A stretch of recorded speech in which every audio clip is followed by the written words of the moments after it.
My name is Ethan Reed, and I live a life most people don't notice. You still working at the garage? Daniel Brooks asked me one night, leaning against my rusted car. Yeah, I said. Same place. Same pay. He laughed softly. You'll get out someday. Wanted to believe him. Emily Carter used to believe in me. We're not staying here forever, she told me when we were kids, sitting on the school roof. Promise. I promise, she said, smiling like the world was waiting for us. I held that promise tighter than anything. You're thinking about her again, Daniel said. You always do. I shrugged. She's part of my life, he frowned. She's part of your past. I didn't answer because I wasn't ready to let go. Emily and I grew up side by side. One day you'll be famous, she used to say. And I'll say, I knew you first. I laughed every time. Don't joke like that, she shook her head. I'm serious, Ethan. Those words stayed with me. Sarah Miller came later, quieter, always watching. You okay? She asked once, handing me coffee at a family dinner. I'm fine, I said. She smiled gently. You don't sound fine? She saw things others didn't, but she never pushed. Why don't you tell her how you feel? Daniel asked me outside the bar. Because I'll ruin everything, I said. Or you'll save yourself. I looked at Emily through the window, laughing with friends, and stayed silent. Sometimes Emily would look at me and say, You're different from them, I'd ask. Is that good? She'd reply, It's special. My chest would tighten, and I'd say nothing. Fear always spoke louder than hope. You ever think about leaving? Emily asked me once, walking home. Every day, I said. Then why don't you? She asked. I didn't know how to explain that dreams feel heavier when you're scared to drop them. Daniel slapped my shoulder one evening. You're better than you think. I said, That doesn't pay bills. He laughed. You're impossible. Maybe I was. Or maybe I was afraid of wanting more. At night, I replayed old conversations. Emily's laugh. Her promises. My silence. You okay, Ethan? Sarah asked over the phone once. Just tired, I said. Rest doesn't fix everything, she replied quietly. Ethan, Daniel said the next morning. Ever feel like you're late to your own life? I nodded. All the time. He smirked. Then move, I said. It's not that easy. He replied. Nothing worth it is. Emily called me that afternoon. Do you want to walk? She asked. Sure, I said too quickly. We walked past old houses and broken sidewalks. Do you still believe we'll leave? She asked. I swallowed. She stopped. Wanting isn't enough. Her words weren't cruel, just honest. I know you're capable of more, she continued. Then why don't you see it? I forced a smile. Someone has to pay rent. She looked away. I don't want to be stuck, she said. Neither do I replied, but my voice lacked strength. Later, Sarah texted me. You look tense. I typed back. I always am, she answered. You don't have to carry everything alone. Stared at the screen, unsure how to respond. Kindness scared me almost as much as rejection. That night, Daniel handed me a beer. You love her, he said plainly. Yeah, I admitted. Then say it. I shook my head. Not yet, he sighed. There's always a not yet until there's nothing left. I lay in bed listening to my phone buzz with messages I didn't open. Emily, Daniel, Sarah. I thought about promises. Fear, and the version of myself I hadn't met yet. I felt hopeful and small at the same time, like I was standing at the edge of something big, unaware of how hard it would hit me when it finally broke. I breathed in, unaware of coming storm. I didn't want to go to the gathering. But Daniel said if you keep hiding, nothing will change, I told him. Nothing ever does, he replied. At least show your face. So I went, already feeling smaller than the room. Emily smiled when she saw me. Ethan, you actually came, she said. Yeah, I answered. Thought I should. Her tone felt polite, distant. Mark Wilson stood beside her, hand on her waist. This is Mark, she said. We've met, I replied. Mark nodded. You're the garage guy, right? I said, that's me. People talked around us. Laughter bounced off the walls. Emily sipped her drink and said, "So, still fixing cars?" I said, "For now." Mark laughed. "For now? Sounds permanent." A few people chuckled. My ears burned, but I smiled. Daniel leaned in and whispered, "Ignore him." I whispered back, "I'm trying." "You always said you wanted more," she said. "I still do." She laughed lightly. "Wanting doesn't mean you'll get it." The room felt tighter. Someone asked Mark about his job. "Finance," he said. "Busy, but rewarding." Emily beamed. "He's doing so well." She looked at me and said, "Some people just don't grow." I said, "I'm standing right here." She shrugged. "Then hear this." Oh my God, she laughed again, louder this time. "Ethan was always sweet, but let's be honest. He's a failure." The word hit me hard. Failure. Mark smiled. "At least she's honest." Someone laughed. Someone else looked away. I felt my chest tighten. I said, "Emily, stop." She waved her hand. "Relax. It's just the truth," Mark added. "Not everyone is meant to succeed." I nodded like it didn't matter. Inside, everything cracked. Daniel stepped forward. "That's enough." Emily rolled her eyes. "Why are you defending him?" Daniel said, "Because you're being cruel." She replied, "Cruel is lying." Mark squeezed her hand. "She's right." The music felt too loud. I struggled to breathe. I said I should go. Emily looked surprised. "Already?" I said, "Yeah." Mark smirked. "Probably for the best." I walked away, hearing whispers trail behind me. Outside, the air felt cold. Daniel followed. "I'm sorry," he said. "You didn't deserve that," I said. "She meant it." He shook his head. "She wanted to impress him," I replied. "She chose him." "Ah!" Emily came out a minute later. "Ethan," she called. I turned. "What?" She sighed. "Don't be dramatic." I'd laughed bitterly. "You called me a failure." She crossed her arms. "If the shoe fits." Mark stood behind her, silent now. I said, "You believed in me once." She said I was young. I asked, "So was I." She looked away. "People change," I whispered. "So do promises." Mark cleared his throat. "Let's go, Emily." She nodded and walked past me. I stood there replaying her words. Failure. Not enough. Never will be. My chest hurt. My hands shook. Daniel asked, "You okay?" I said, "No." He said, "Come on." I said, "Give me a minute." Sarah approached quietly. I heard she said, "I'm sorry." "Don't be," she replied. "You didn't deserve that." I said, "Maybe I did." She frowned. "Don't say that." I couldn't stop hearing Emily's laugh. I walked home alone. Every step felt heavy. Her voice echoed in my head. I saw Marquez smile. I saw the way people looked at me. By the time I reached my door, I felt invisible. I sat in the dark, ashamed of who I was, knowing something inside me had broken and would never be the same again. I packed my bag while Daniel watched from the doorway. "You're really leaving," he said. "I can't stay," I replied. "Running won't fix anything," he warned. I said, "Staying already broke me." He stepped closer. "You're chasing revenge." I shook my head. "I'm chasing air," he sighed. "You're going to destroy yourself." I answered, "I already feel destroyed." Daniel grabbed my arm. "Listen to me." I pulled away. I listened when it mattered. He said, "Emily isn't worth this." I replied, "This isn't about her anymore." He stared at me. "Then what is it about?" I said, "About not being that guy again." He went quiet at the bus stop. He tried one last time. "You have nothing planned," I said. "I have one thing," he asked.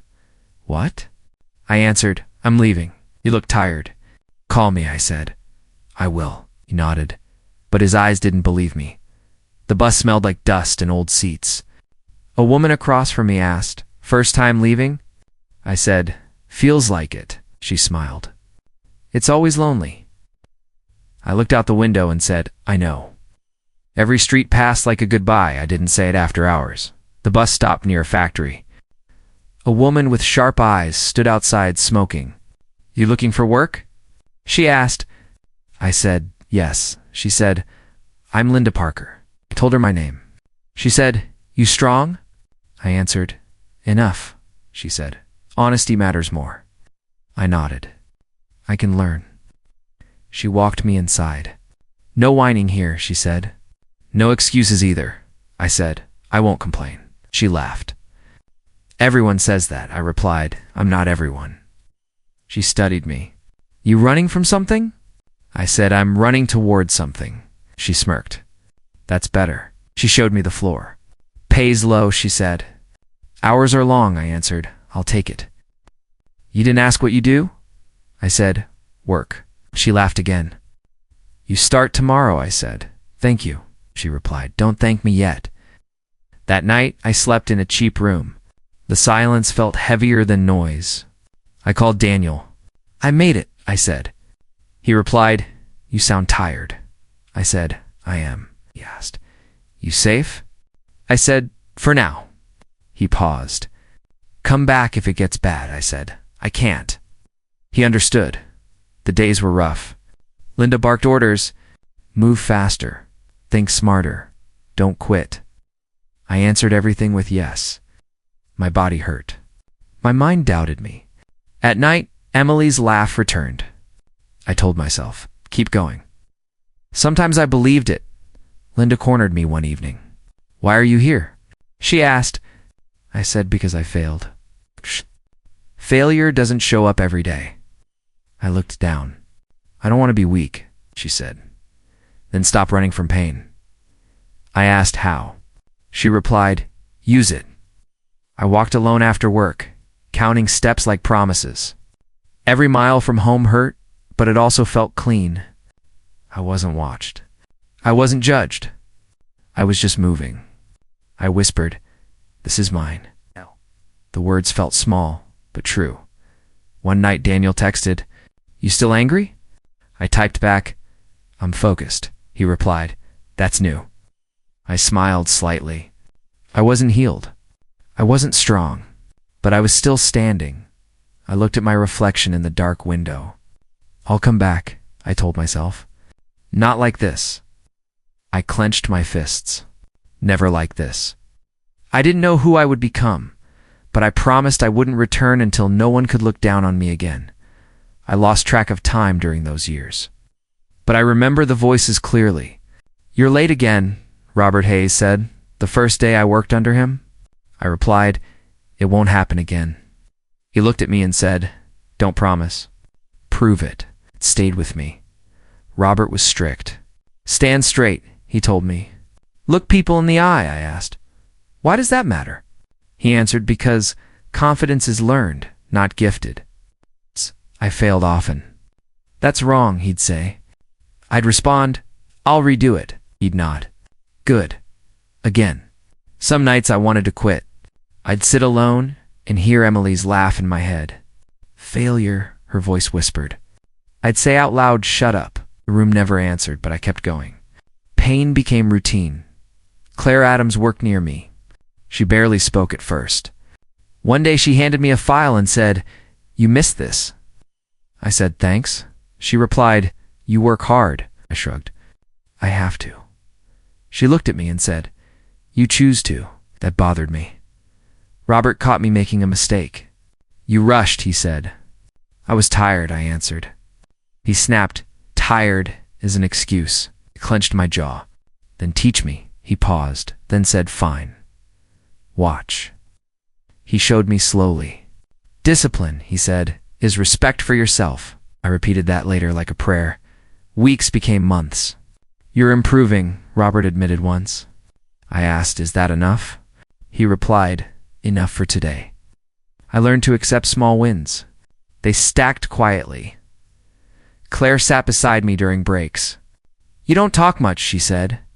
I answered, "Talking doesn't fix things." She smiled. "Neither does silence." I didn't reply, but I listened. She never asked about my past. That made her trust feel real. At night I argued with myself. "You're still nothing," the old voice said. I answered, "I'm working. It said, "They'll laugh again." I replied, "Let them." Some nights I believed myself. Some nights I did. Robert tested me often. "Handle this," he said, pushing responsibility onto me. I asked, "What if I fail?" He said, "Then you learn." I failed. He didn't yell. "Now you know," he said. That hurt more than shouting. Claire noticed my exhaustion. "You should rest," she said. I replied, "Rest feels dangerous." She asked, "Why?" I said, "Because stopping makes me think." She nodded. "Thinking isn't the enemy." I wasn't convinced. I earned more money, but it felt empty. I told Robert, "It doesn't feel different." He said, "Money isn't the change. You are." I didn't understand then. I just kept moving. One night, Emily's voice came back strong. "You'll never be enough," it said. I stared at the ceiling and whispered, "Watch me," and my hands shook. But my resolve, D. In single quotes, Claire asked me once, "What drives you?" I hesitated.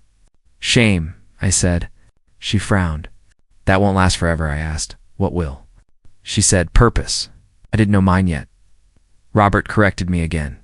"Sloppy," he said. I snapped, "I'm trying." He stared hard. "Try harder." I wanted to scream, but I nodded. Control became my armor. Years passed quietly. I stood taller. I spoke clearer. I stopped apologizing for existing. Emily's voice faded, replaced by my own. "Keep going," I told myself. "You're not done." I realized one morning that I wasn't angry anymore. I was focused. The pain didn't disappear, but it sharpened me. I wasn't just earning a living. I was rebuilding my mind, piece by piece, into something stronger. I stood in my office when Nathan Cole walked in and said, "So you're the guy everyone's talking about?" I replied, "Depends who's talking." "People who matter," I said. "Then you already know me." He laughed. "Confidence looks good on you." Nathan never tried to hide his challenge. "You climbed fast," he said during our first meeting. "I worked," I answered. He leaned back. "Everyone works," I said. "Not everyone survives." His eyes narrowed. "I like you." I didn't know if that was a warning or respect. Money came easily now. I told Claire once, "This should feel better." She asked, "Does it?" I said, "No." She replied, "Then you're chasing the wrong thing." I stayed quiet. Silence had become familiar. Nathan pushed me harder than anyone. "You're playing safe," he said. "Safe keeps me here," I replied. He shook his head. "Safe keeps you small." I hated that he was right. "What do you want?" I asked. He said, "To see how far you'll go." Late nights returned. I stared at city lights and asked myself, "Is this revenge?" Emily's face appeared in my mind. I whispered, "Or is this escape?" No answer came. Only work waited. Robert visited one afternoon. "You've changed," he said. "Is that bad?" I asked. He replied, "Depends why." I said, "I don't want to be weak again." He nodded. Strength without balance breaks. I didn't respond. Balance felt like a luxury. Nathan challenged my decisions openly. "That move was emotional," he said. I answered, "It was necessary." He smirked. "You still feel too much." I shot back, "And you don't feel enough." He laughed. "That's why I win." I started winning too. Promotions followed results. People listened when I spoke. One night, Claire said, "They respect you." I asked, "Do they know me?" She paused. "Do you let them?" I didn't answer. Distance felt safer than trust. Nathan caught me staring at an old photo on my phone. "Girlfriend?" he asked. I said, "Someone from before." He said, "Careful. The past pulls harder than ambition." I locked my phone. "I'm not going back," he replied. "Nobody ever plans to." Emily's voice faded, replaced by my own. "You're capable," I told myself. "You're not small." The words felt real now. Still, something felt missing. Success filled space, not silence. I overheard coworkers whispering, "He's cold, he's focused, he's dangerous." I wondered when I stopped correcting them. I wondered when I stopped caring. Nathan confronted me after a deal closed. "You didn't celebrate," he said. Why would I? I replied. He frowned. You won, I said. Winning isn't enough. He studied me. Then what is? I said, peace. He laughed softly. You won't find that here. I called Daniel that night. You sound different, he said. I am, I replied. He asked, happy? I hesitated. Stronger, he sighed. Just don't forget why you left. I stared at the city and said, I'm afraid I already have. Claire invited me for coffee. You're drifting, she said. I replied, I'm advancing. She shook her head. Advancing where? I asked, does it matter? She said, it will. I realized I no longer flinched at memories. Emily couldn't hurt me anymore. That victory felt quiet. I wasn't the boy she laughed at. I was someone else now. Someone sharper. Someone distant. Nathan watched me from across the room. You're alone up here, he said. I answered, I know. He raised his glass. Welcome. I lifted mine, feeling the weight of success, and wondered if becoming someone new meant losing parts of myself forever. I stepped off the bus and Daniel said, You're really back. I looked around and replied, This place feels smaller, he laughed. You got bigger, I said, or I just changed. He studied me. People will notice, I answered. That's not why I came. We walked past old stores. Daniel pointed and said, Remember that cafe? I nodded. I used to dream there, he smiled. You don't dream anymore? I said I'd plan. He whistled. That's scary, I replied. It had to be. Sarah met me near the park. Ethan, she said softly. It's been years, I said. You look the same? She smiled sadly. You don't? I asked. How is she? Sarah hesitated. Not great. I waited. She added, Life wasn't kind to her. I said, Life isn't kind to anyone. Sarah replied, Some people don't recover. We sat on a bench. Sarah said, She talks about you sometimes, I asked, with anger. She shook her head. With regret, my chest tightened, but I kept my voice steady. That changes nothing. Sarah looked at me. Are you sure? I said, I didn't come for closure. I saw Emily outside a bar later. She laughed, then stopped when she saw me. Ethan, she asked. I said, Hi. She stared. You look different, I replied. You don't. Her smile faded. I didn't expect you. I said, Neither did I. We stood there quietly. She finally said, You left without a word, I answered. You spoke enough for both of us. She winced. I didn't mean to hurt you, I replied. You did anyway. She folded her arms. You seem cold, I said. I learned. She studied my face. You're not angry, I said. I was. She asked, What changed? I answered, I did. Her eyes dropped. I heard you're successful, I shrugged. I work. She laughed weakly. That's still you? She asked. Do you hate me? I said no. She looked surprised. Then what? I replied, I don't need you. Silence stretched. That seemed to hurt more than anger. Emily said, I was scared back then. I nodded. So was I, she whispered. I chose wrong, I answered. Choices have consequences. She looked at the ground. Mark left. I said, I know. She asked, Does that make you feel better? I replied, No. Daniel joined us. Everything okay? He asked. I said, We're done. Emily looked up. Already? I met her eyes. Yes, she swallowed. You really changed? I said, I had to. She reached out, then stopped. I'm sorry, she said. I know. That was all I gave her. She stepped back, defeated. I didn't follow. Later, Daniel said, You won. I replied, This wasn't a fight. He asked, Then what was it? I said, A reminder. He smiled. Of what? I answered, Of who I'm not anymore. I walked alone through familiar streets. Houses looked smaller. Memories felt quieter. Emily's words no longer echoed. My chest felt light and heavy at once. Sarah texted me. "Are you okay?" I typed back, "I am." She replied, "You sound sure." I was. I stood where we once dreamed and said to myself, "You survived." The town hadn't changed, but I had. I didn't come back to prove anything. I came back to see if the past still owned me. It didn't. Daniel met me outside the old diner and said, "You heard about Mark, right?" I replied, "I heard he left." Daniel nodded, packed up and disappeared. I said, "Figures."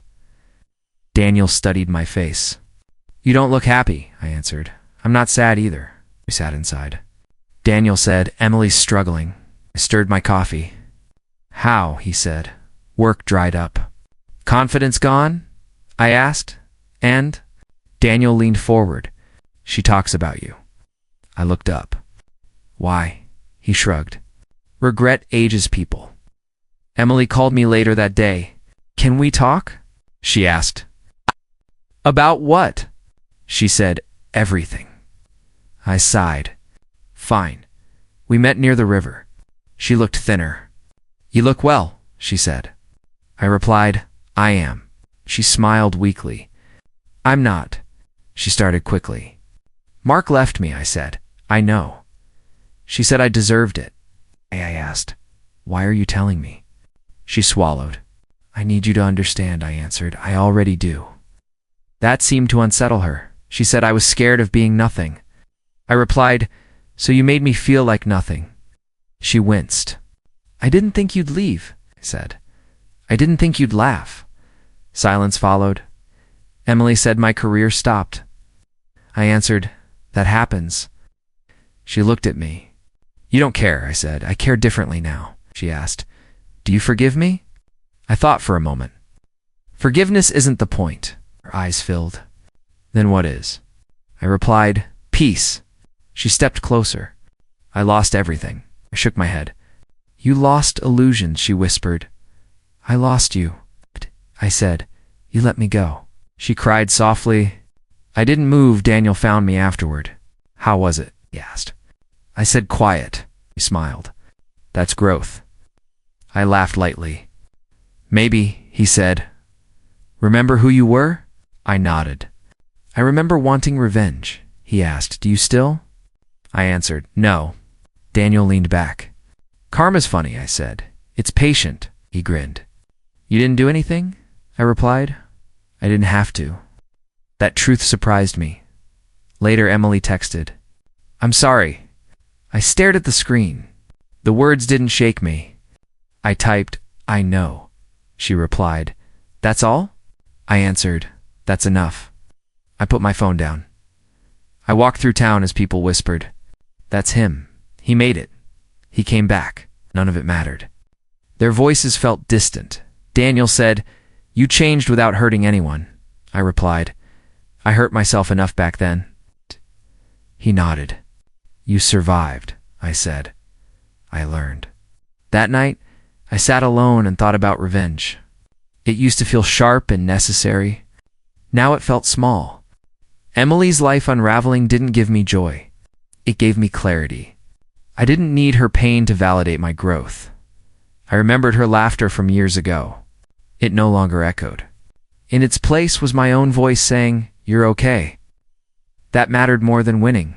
Emily called again. I let it ring. Not out of cruelty, but certainty. I didn't know her closure. I already had mine. Daniel messaged me. "Proud of you," I typed back. "Me too." That was new. I realized karma didn't need my hands. It worked quietly, teaching lessons without noise. I had moved on. That was the real consequence. I met Emily at the old park, the one we used to sit in as kids. She looked nervous. "Ethan," she said softly. I said, "Hello, Emily." She swallowed. "I need to tell you something." I nodded. "Go ahead." Her hands fidgeted. I regret everything I said back then. I stayed silent, letting the words sink in. She looked up. "I hurt you so much." I didn't understand. I replied, "You made me who I am today." Her eyes widened. "What?" I said. Pain teaches more than comfort. She bit her lip. I never realized. I shrugged. Realizations are late sometimes. Emily said. Do you hate me? I shook my head. No. She paused. Then, forgive me. I thought carefully. Forgiveness isn't necessary, I said. She frowned. It's not? I continued. I didn't need it to move forward. She blinked, unsure what to say next. I wanted revenge once, I admitted quietly. You did? She asked. I wanted to make you feel the way I did. I shook my head. But that's childish. I chose growth instead. She looked at me, surprised. You changed, I said. So did I. Emily's voice trembled. I ruined your life for a while. Said you didn't ruin me. I rebuilt myself. She swallowed hard. In me. I replied, you rebuild too. Her eyes softened. I don't know if I can. I said, start with honesty. The rest follows. She asked, do you think I'll ever be the person I was? I replied, the person you were never left. But you can be better. Emily's gaze dropped. Better than before? I nodded. Stronger, kinder, wiser. That's enough. I remembered late nights filled with her laughter and her insults. I wanted to say so much back, I told her. She asked, like, what? I said, everything I held inside Donger. Hurt, resentment. She flinched slightly. And you didn't? I shook my head. I chose peace instead. Emily whispered, how do you do that? I replied, I stopped letting the past rule me. I stopped giving it power. She studied my face. It's not easy, I said. Nothing worth doing is. Her hands trembled. I wish I could take it back. I answered, you can't, but you can learn from it. She sighed. Learning hurts, I said. Growth always does.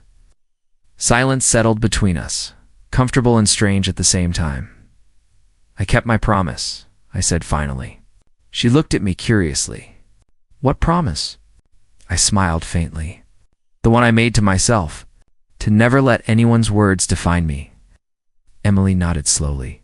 I see that now, said you don't need to apologize. I already won my battle inside, she asked. So, you're not angry? I shook my head. Anger fades when you focus on yourself. I didn't return to hurt you. I returned to show I could survive. Her eyes filled with tears. I never thought you'd forgive me, I replied. This isn't forgiveness. It's closure, Emily whispered. I envy you. I said, you don't need envy. You need understanding. The rest follows naturally. She nodded, a small, grateful smile appearing. I don't deserve this. I replied, you deserve growth, not revenge. We stood there quietly for a long moment. I said, the past is done. I can't change it. Neither can you. What matters is what comes next. Emily nodded, tears rolling silently down her cheeks. I said, I choose peace, Emily. I hope you do too. She looked at me one last time. Thank you, she said softly. I smiled faintly. For what? She said, for showing me how to be better. I said, that's not my gift to give. That's yours to claim. I walked away slowly, the park empty behind me. I felt lighter than I had in years. The words, the hurt, the pride of it had lost its grip. I had won without cruelty. I had chosen myself over revenge, and that was more satisfying than anything else could ever be. I stood at the station, watching the town shrink behind me. Daniel said, you really are leaving again. I smiled faintly. Not running this time. He frowned. Not running? I'm walking forward. He studied me. That's new, I replied. It feels right, he asked. No anger? No revenge? I shook my head. None of that matters anymore. Daniel exhaled. You've changed, I said. I had to. On the bus, I sat alone. A child stared at me and whispered, are you important? I said softly, I don't think about that anymore. He blinked and looked away. I realized I didn't care if anyone noticed me. I was enough. I remembered Emily's words, her laughter, the sharp pain of betrayal. I whispered quietly, you shaped me, But you didn't define me. That thought settled. It didn't sting anymore. It gave me strength, Daniel called later. Are you sure this is right? He asked. I said, I've never been more certain, he chuckled. You're calm, I replied. Peace comes with distance. The miles passed under the bus wheels. I thought of Robert Hayes, Claire Adams, Nathan Cole, everyone who helped me grow. I said aloud, I am who I became because of you, not because of her. A woman across from me smiled. First time leaving a town for good? I shook my head. Not for good, I said. For better. She tilted her head. Better than what? I replied, better than who I was. I closed my eyes. Memories flashed Emily calling me a failure. The nights I cried alone, the days I worked endlessly. I whispered I survived it all. I am more than that boy, she laughed at. The thought was comforting. Daniel texted, You ready for what's next? I typed back, always. That was the truth. I wasn't chasing approval or revenge. I was simply living. The bus stopped at a city that smelled of opportunity. I stepped out, feeling the concrete beneath my feet differently. Daniel said, Welcome to your next chapter. I smiled. I'm ready to write it myself. I walked through the crowded streets, noticing faces, but not needing recognition. I passed a cafe, a shop, a street I didn't know. I felt lighter. I am free, I whispered. No one could touch the pride I'd earned. A colleague I had met years ago called out, Ethan. I waved. I've changed, I said. He smiled. You look different. I laughed quietly. I am different. That night, I stood at my apartment window. City lights flickered like memories. I said to myself, I carry my past, but it doesn't weigh me down. I choose what defines me. I thought of Emily one last time. You don't matter now, I told her silently. I matter. I've built myself. I've survived. I've won my life back without touching yours. The phone buzzed with Daniel's message, proud of you. I typed back, finally, me too. I sat back and let the feelings settle. Satisfaction, quiet and complete. I smiled faintly. The boy who once waited for approval was gone. The man who walked forward with his own strength had arrived. I didn't need applause. I didn't need revenge. I only needed myself. I whispered into the night, I am enough. I am whole. I am finally free. And for the first time in years, it felt true. The past was behind me, the future unclaimed, and I was finally living as the person I had always promised myself I would become.